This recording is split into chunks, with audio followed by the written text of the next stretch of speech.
Yep, doing a mic check for the 4 o'clock live stream.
WCT News begins now with breaking news. We have a breaking news update on a deadly crash in Wilmington. Police confirm now that a second person has died from a result of the crash that happened Wednesday afternoon on Oleander Drive near Greenville Loop Road. Motorcyclist 22-year-old Tacoma Rita died at the scene.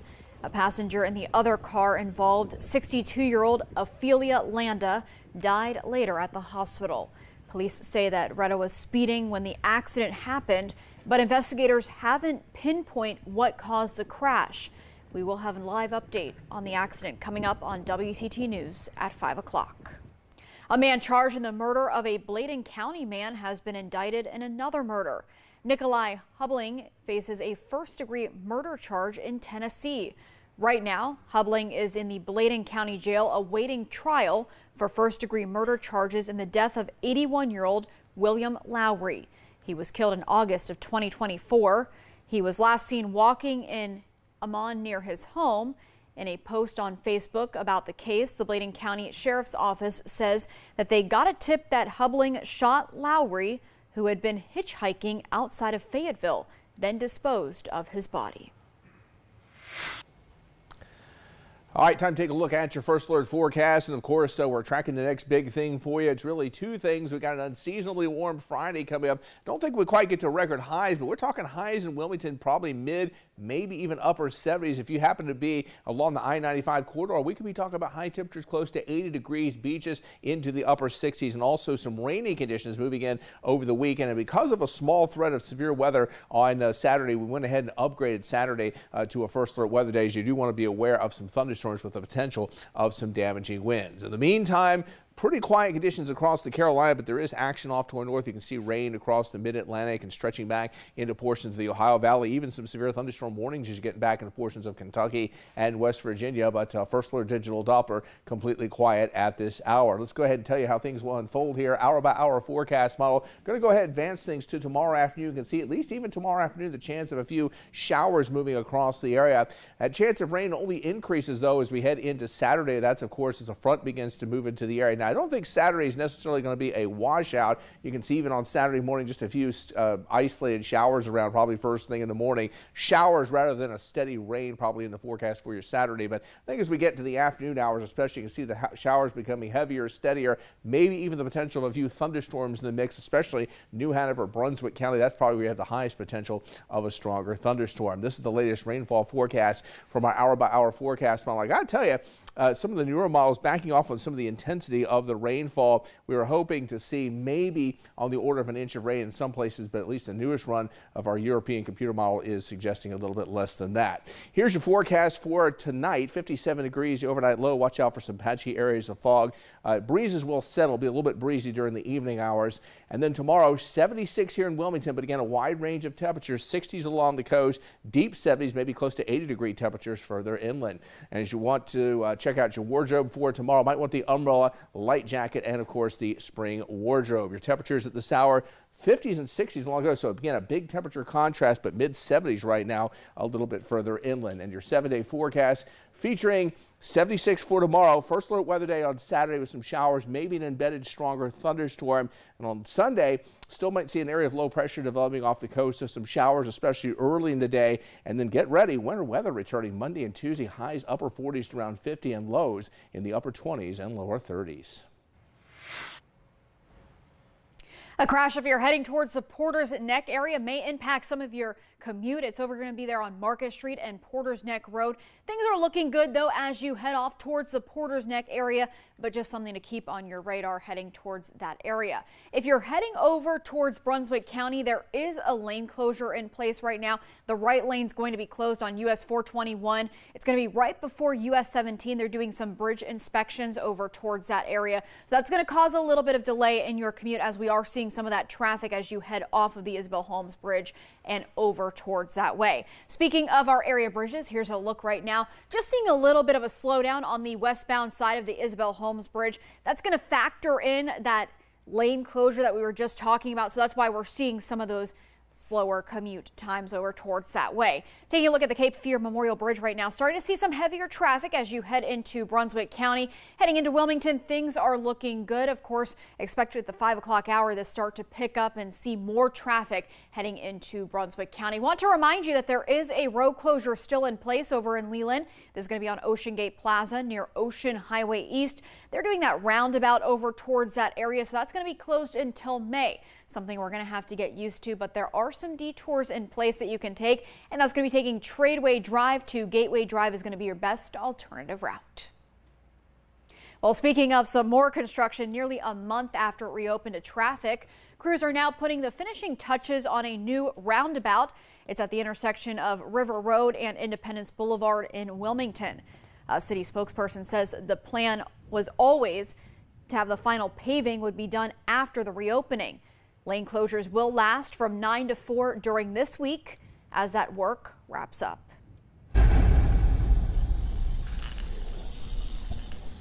We know that beauty can cost money, but our national investigative team is uncovering it's more than a financial cost that women across the nation are feeling, specifically when it comes to hair straightening products. What was the experience like whenever you would get your perms? Oh God, in the beginning it was awful. My scalp would burn and had little miniature sores. I thought that was just part of the process. Coming up on WCT News at 5, our national investigative team shares a year-long investigation into chemical hair relaxers. Also coming through hundreds of pages of FDA data and examining why many of these products for people with curly and textured hair remain on the market. Team USA's women's hockey team going for gold today in the Olympics. This comes as the interest and support for women's ice hockey continues to grow. WCT's Raina Crooms tells us how the sport's continued growth is really impacting us right here at home. Ice hockey at the beach, not something you may be thinking about, but I caught up with a UNCW student who's on a mission, bringing her skates, her passion, and her expertise to Wilmington. Meet 20-year-old Anna Warren. You can often find her lacing up her skates, preparing to hit the ice. I've been playing hockey ever since I was 4 years old. In all that time, her passion has never faded. Now a sophomore at UNCW, Anna is starting a women's ice hockey team. I knew that this is what I wanted to do. I wanted to make a difference. I didn't initially have a plan in place. I just knew that I was going to do it and I was going to find a way to get it done. For the past 2 years, she has been working to get the team established, building everything from the ground up. I think it's just the perfect situation and opportunity to bring girls from all over who want the same goal and the same outcome for themselves and wanting to pursue college hockey and keep playing. It's been a boots on the ground, or should I say skates on the ice, effort. Now Anna and the newly formed team are working on raising money. Hockey's not a cheap sport. You have to think about the ice time, and unfortunately this is the only rink here in Wilmington. So there's the ice time, there's the travel, there's the equipment, there's everything that's included with that. So I would say that's been the biggest challenge so far. But despite the challenges, Anna knows she's fighting for more opportunities for women to play, and it's been worth the effort.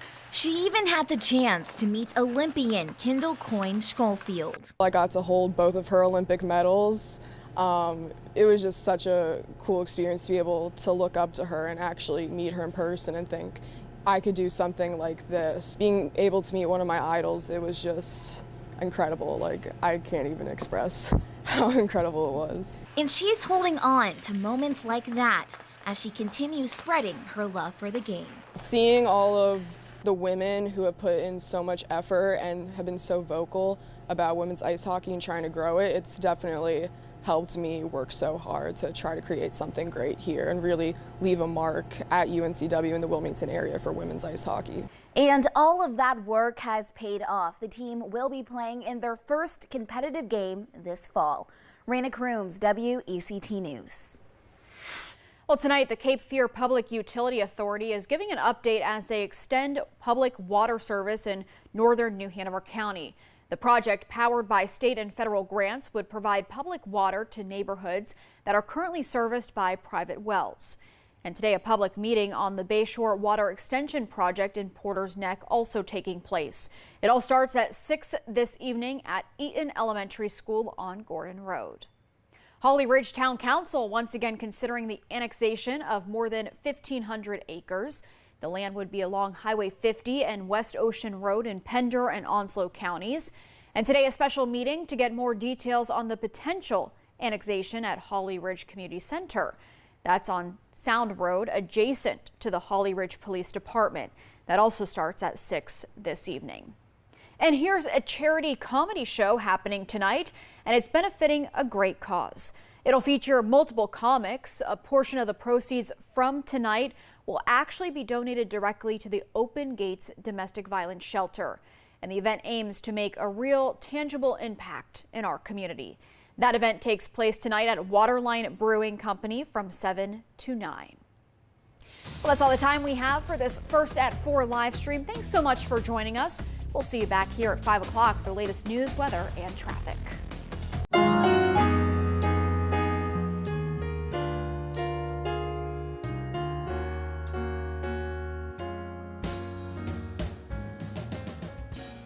In 1915, David Clark, D.C. Virgo, became the first principal of the New Williston Primary School and Industrial School.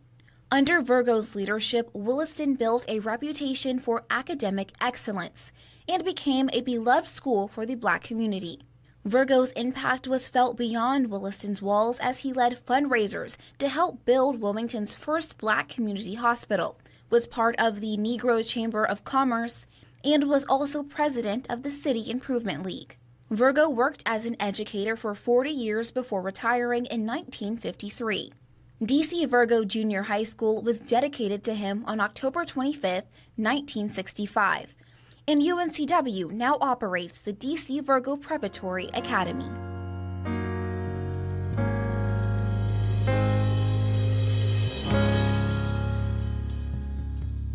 First Alert Traffic is sponsored by Andrews Mortuary.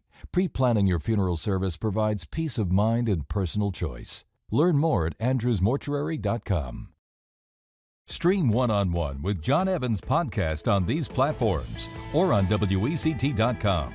Politicians, business leaders, entrepreneurs, athletes, and entertainers. You'll know them better after hearing them on One-on-One with John Evans.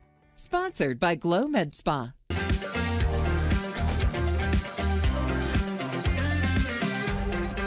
Five-star reviews. It's a Glow thing. GlowMedSpa.com.